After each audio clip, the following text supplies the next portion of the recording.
Hello, welcome back to the reading of the poem of the Man God, written by Maria Valtorta, Volume 2, Chapter 254, Part 1.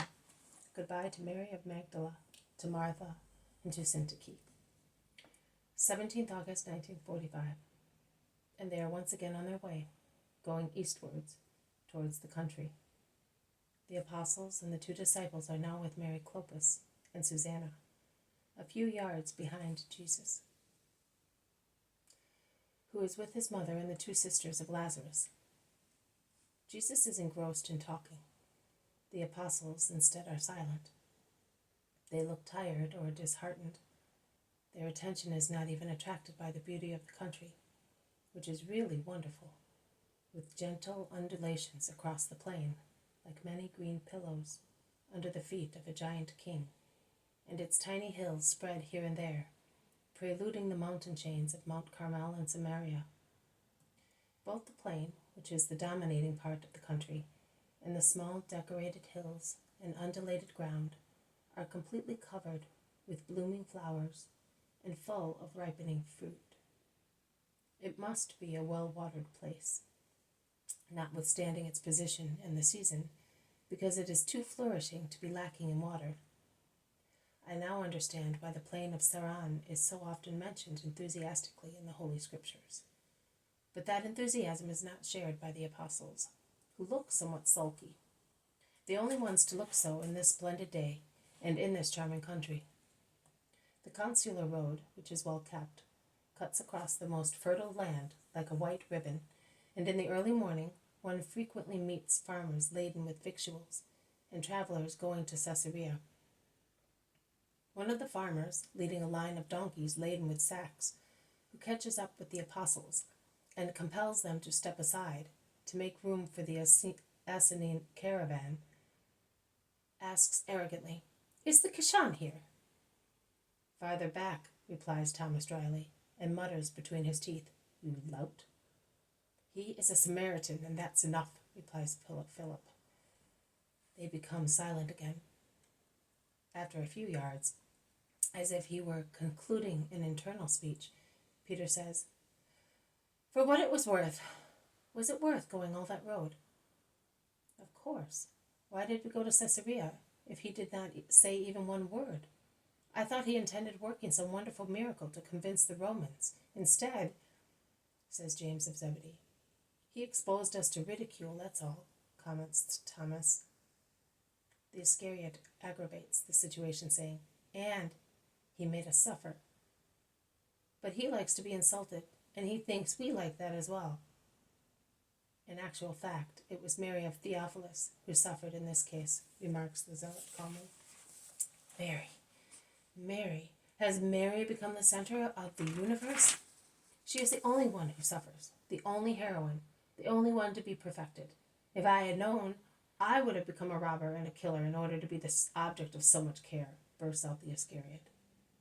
Actually, the last time we came to Caesarea, and he worked a miracle and evangelized, we vexed him by expressing our discontent because he had done so, remarks the cousin of the Lord. The trouble is that we do not know what we want. If he does one thing, we grumble. If he does the opposite thing, we still grumble. We are full of faults, says John seriously. "Oh, there is the other wise man speaking. One thing is certain, no good has been done for some time." "No good, Judas? What about the Greek woman, and Armastius, and Abel, and Mary? But it is not with such nonentities that he will establish the kingdom," retorts the Iscariot, who is haunted by the idea of an earthly triumph. "Judas, please do not judge the actions of my brother. It is a ridiculous pretense. A boy who wants to judge his master, or I should say a non-entity wishing to be placed in high quarters," says Thaddeus, who has the same name and an invincible aversion for his namesake. "Thank you for just calling me a boy. Actually, after living so long in the temple, I thought I could be considered at least of age," replies the Iscariot sarcastically. "How dull these discussions are," says Andrew with a sigh. "True, instead of being united, the more we live together we are being divided. And yet at Sycamore He told us that we must be united to the flock. How shall we ever be so if we are not united as shepherds, remarks Matthew. So we must not speak? We must never express our ideas? I don't think that we are slaves. No, Judas, we are not slaves. But we are not worthy of following him, because we do not understand him, says the zealot peacefully. I understand him very well. No, you do not understand him, and like you, those who criticize him do not understand him either. To understand means to obey without discussing, because one is convinced of the holiness of the guide, says the zealot. Ah, you are talking of understanding his holiness. I was referring to his words. His holiness is undisputed and indisputable, the Iscariot hastens to say. Can you separate one from the others? A saint will always possess wisdom, and his words will be wise. That is true, but he does harmful things. Because of his excessive holiness, I agree, but the world is not holy, and he causes trouble for himself. Now, for instance, do you think that this Philistine and that Greek woman will do us any good? If I am going to be harmful, I will withdraw, says Amastius, who feels mortified. I came with the idea of honoring him and doing the right thing. You would grieve him by going away for this reason, James of Alphaeus replies to him. I will pretend that I've changed my mind. I will say goodbye to him, and I will go. Surely not. You will not go away. It is not fair that the master should lose a good disciple because of the short temper of other people, replies Peter promptly. If he wants to go away for so little, it means that he is not sure of his own will, so let him go, insists the Iscariot. Peter loses his temper.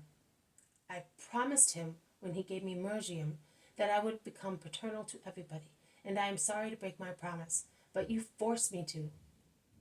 Amastius is here, and is staying here. Do you know what I must tell you?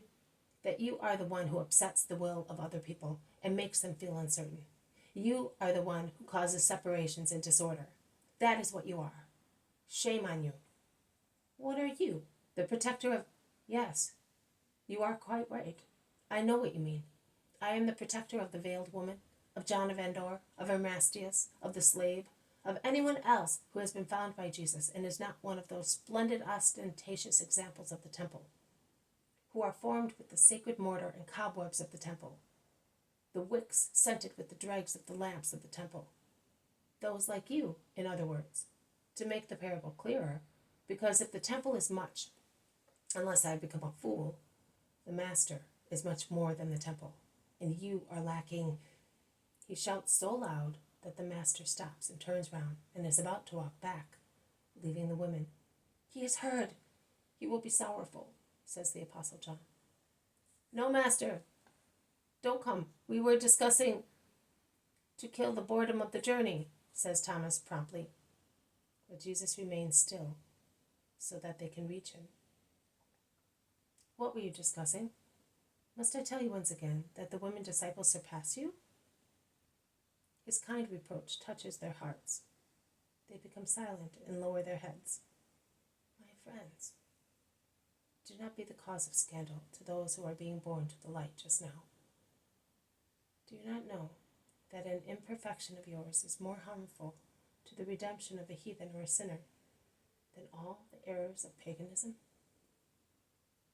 No one replies because they do not know what to say to justify themselves or to avoid accusing others.